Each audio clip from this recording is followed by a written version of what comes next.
सबसे पहले तो राधे राधे। आज बात करेंगे कि परमात्मा को तभी पाया जा सकता है जब आप मौन होंगे, एकांत होंगे। तो फिर हमें नाम जप क्यों दिया गया, क्यों इतना जोर दिया गया नाम जप पे कि नाम जप करो, नाम जप करो, जबकि परमात्मा तो शून्य में हम मिलते हैं, एकदम शांत में मिलते हैं, कुछ भी नहीं होना चाहिए। तो फिर ऐसा क्यों कहा गया, आज इसी के बारे में जानेंगे। तो देखो, गीता जी में श्री कृष्ण जी ने क्या कहा।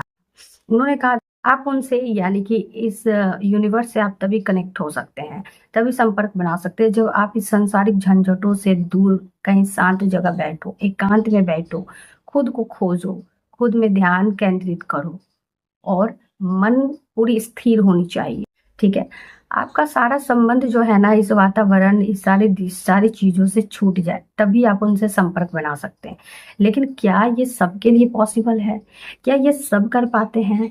इतने करोड़ों लोगों में से कितने लोग ऐसे हैं जो एकांत में बैठते हैं? और एकांत में बैठते हैं तो ये जरूरी है कि वो पूरी चीजों को निकाल पाते हैं, पूरी तरह से शांत कर पाते हैं, अपने आप को संसारिक झंझटों से मुक्त हो पाते हैं? क्या वो एकांत में बैठकर परमात्मा से संपर्क बना सकते हैं? नहीं बना सकते हैं, उसके लिए भी प्रोसेस चाहिए। लेकिन कुछ लोग बना पाते हैं, ऐसा नहीं है कि नहीं बना पाते हैं। लेकिन जो लोग नहीं बना पाते हैं उनके लिए ही नाम जप है। जैसे कि देखो, अगर आपने नाम जप करना शुरू किया तो आपके अंदर धीरे धीरे भौतिक चीजों से लगाव हटने लगेगा। धीरे धीरे आपके अंदर विचार कम होने लगेंगे, आप नेगेटिव से पॉजिटिव होने लगेंगे, आपके जो बेकार चीजें हैं ना वो धीरे धीरे हटने लगेगी। तो एक तरह से ये आपका प्रोसेस शुरू हो चुका है। ठीक है, बहुत से लोग ऐसा है जो ये काम करते हैं और वो संपर्क बनाते हैं। बहुत लोग ऐसा है जिनसे डायरेक्ट नहीं बन पाता है। तो नाम जब उन्हीं लोगों के लिए है जो कि ये सीढ़ियों से चल लिए। जैसे कि देखिए, अगर किसी बिल्डिंग के टेरेस पे हमें चढ़ना हो, ये सीढ़ी भी है और लिफ्ट भी है, लेकिन कोई कहता है कि सीढ़ी से तो बहुत समय लग जाएगा और आपको लिफ्ट से जाना नहीं क्योंकि आपको डर लगता है।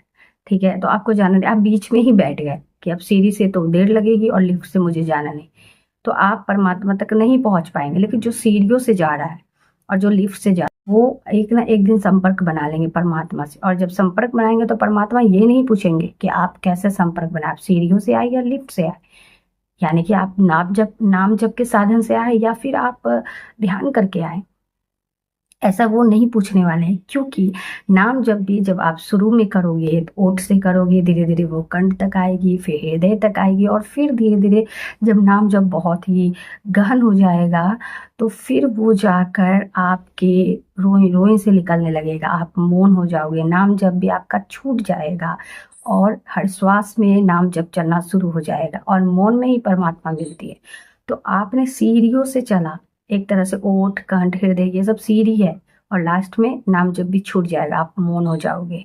लेकिन जिसने चला ही नहीं, नुकसान तो उसका है। जिसने नाम जप भी नहीं किया, जिसने ध्यान भी नहीं किया, कि अगर ध्यान का बात करो, यार मेरे से नहीं हो पाएगा ध्यान, बहुत ही हार्ड लग रहा है, अरे नाम जप से करने से क्या फायदा होगा, नाम जप करके नहीं मिलते भगवान, क्योंकि भगवान तो मौन से मिलते हैं, एकांत से मिलते हैं। तो देखो, ये एक प्रोसेस है, एक साधन है। ठीक है, एक साधन है ये। तो आप या तो इससे जाओ या तो उससे जाओ, लेकिन जो किसी से नहीं जा रहा है नुकसान उसका है। जो कुछ भी कर रहा है, जो एक एक सीढ़ी भी चढ़ रहा है तो आज नकल संपर्क बना लेगा, लेकिन जो कुछ भी नहीं कर रहा है उसका क्या? परमानंद जी बहुत ही ज्यादा नाम जप पे जोर देते हैं, और भी बहुत साधु संत करते हैं नाम जप पे जोर। तो वो क्यों करते हैं? वो इसलिए करते हैं क्योंकि जब हम बच्चे रहते हैं ना तो हमें 2+2=4 डायरेक्ट बताया जाता नहीं है, हमें 1 2 3 4 ऐसा लकीर देकर बताया जाता, फिर क्लियर होती है। अगर डायरेक्ट 4 लिख दे तो हमें समझ में नहीं आता। ये वही प्रोसेस है, आप वैसा ही प्रोसेस समझ सकते हो। ये नाम जप एक साधन है जो आपको परमात्मा से संपर्क बनाने के लिए, अगर आप नाम जप की सीढ़ियां चढ़ना शुरू कर देते हो तो उसके बाद परमात्मा देख लेंगे, उसके बाद का काम वो परमात्मा संभाल लेंगे। इसी कारण पहले तो नाम जप दे दिया जाता है कि पहले आप यहाँ ये तो कर लो। तो पता चल गया कि नाम जप हमें क्यों दिया जाता है, क्योंकि एक साधन है जिससे हम स्टेप बाय स्टेप परमात्मा से संपर्क बनाने योग्य बन जाते हैं।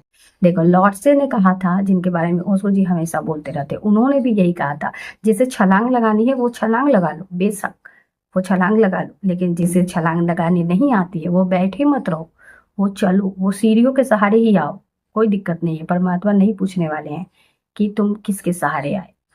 तो और ओशो जी ने भी कहा है कि नाम जप एक साधन है, जो कि नाम जप करते करते आपको जब ध्यान लगने लगता है तो उस ध्यान में आपका नाम जप भी छूट जाता है और तभी आप परमात्मा से संपर्क बना सकते हैं। और ओशो जी की बातों को बहुत लोग अलग तरीके से समझ लेते हैं, क्योंकि उनके बुक को किसी ने शायद पढ़ा हो, किसी ने नहीं पढ़ा हो, या तो वीडियोस देख लेते हैं या फिर आधे अधूरे वीडियोस देख लेते हैं, जिस कारण उनके आधे बात को समझकर कुछ और जज कर लेते। तो उन्होंने ये भी कहा है कि नाम जब ऐसे करने से कोई फायदा नहीं कि रटे जा रहे रटे जा रहे रटे जा रहे, नहीं। नाम जब उन्होंने कहा है कि कोई भी अगर काम कर रहे तो उस पर आपको पूरा ध्यान होना चाहिए। जैसे कि अगर आप खाना खा रहे हो तो खाने पे ही ध्यान होना चाहिए। आप खाना खाते वक्त ऑफिस में नहीं होनी चाहिए। आप खाना खाते वक्त आप किसी कल्पना में ना खोए रहे। आप खाना खा रहे हो तो खाने पे ही रहे। तो उनका कहना है अगर आप जप कर रहे हो तो जप पे ही आपका ध्यान रहे, उस नाम में ही इतना ध्यान लगा ले कि आप ध्यान में ही खो जाए और मौन हो जाए। वो नाम जब कब छूट जाए आपको पता भी ना चले। उनका कहने का मतलब ये। नानक जी ने क्या कहा था? उन्होंने कहा था कि नाम का सिमरन करते रहो। उनका कोई नाम नहीं, उनका कोई नाम नहीं, उनका कोई नाम नहीं। उन्होंने ये सहारा लिया, लेकिन उनका भी वही माध्यम था।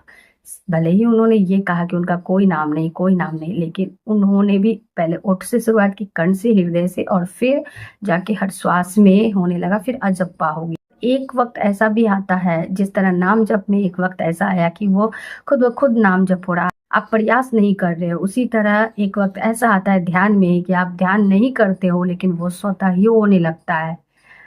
इसलिए परमानंद जी ने नाम जप का सहारा दिया है कि लोग अगर वैसे ना जा सके तो लोग कम से कम ऐसे तो जाए, लेकिन बीच में बैठे ना रहे। अगर आप सीढ़ियों तक पहुंच गए हैं और सीढ़ियां चढ़ना शुरू कर दिया है आपने, तो फिर आप को आगे परमात्मा देख लेंगे कि आपको किस तरह से कैसे राह दिखाएंगे। लेकिन जो सीढ़ियों से बहुत दूर है वो कहीं नहीं पहुंचेंगे, वो वहीं के वहीं रह जाएंगे। अगर देखा जाए तो सभी ज्ञानी पुरुष, ज्ञानियों का यही है कहना कि आप जागो, किसी तरह तो जागो। चाहे वो कोई भी कह रहे हो, कोई भी, उनका यही कहना है कि आप जागो। चाहे आपका साधन कोई भी हो, आपका माध्यम कोई भी हो, लेकिन आप जागो। भले उनका कहने का तरीका अलग हो। कुछ फिलोसफर का तरीका लोगों को नहीं समझ में आता है, उनका विरोध करने लगते हैं कि उन्होंने ऐसा कहा हो, ऐसा किया। तो आप उनके तरीकों को मत देखो, आप ये देखो कि उनके कहने का अर्थ क्या है। जो परमानंद जी का है वही सभी फिलोसफर का भी होता है, भले ही उनका तरीका अलग होता है। और हमें तरीकों पे नहीं जाना है, हमें बस अर्थों पे जाना है। परमानंद जी भी बोलते हैं कि आप कितने भी जप कर लो, कितने भी पूजा पाठ कर लो, लेकिन अगर आप सत्कर्म नहीं करते हो, अगर आप व्यभिचार करते हो, अगर आप गलत काम करते हो, तो फिर ये विनाश है, ये आपका एक दिन पतन कर देगा। ये चीज बोलते हैं। लेकिन अगर आप नाम जप कर रहे हो तो साथ साथ आपको कैसे चलना है ये भी वो बताते हैं। तो फिलोसफर का भी कहना यही होता है कि आप कितनी भी पूजा कर लो, कितनी भी घंटियां बजा लो, अगरबत्ती दिखा लो, दिए दिए जला लो, लेकिन अपने अंदर की दिए को नहीं जलाया, आप खुद को नहीं जगाए, तो फिर कोई फायदा नहीं है। उनका भी कहने का मतलब यही होता है, लेकिन उनका तरीका अलग होता है। तो सभी का तरीका अलग होता है। दो और दो करके चार बता रहे, कोई एक एक डंडा करके चार बता रहे हैं। देखना है कि आंसर तो चार ही आ रहा है ना। हमको तरीकों को नहीं समझना है कि किसका तरीका कौन है, क्या है। बस हमें कहने का मतलब समझ में आना चाहिए, हमें अर्थ समझ में आना चाहिए कि आखिरकार क्या कह रहे हैं।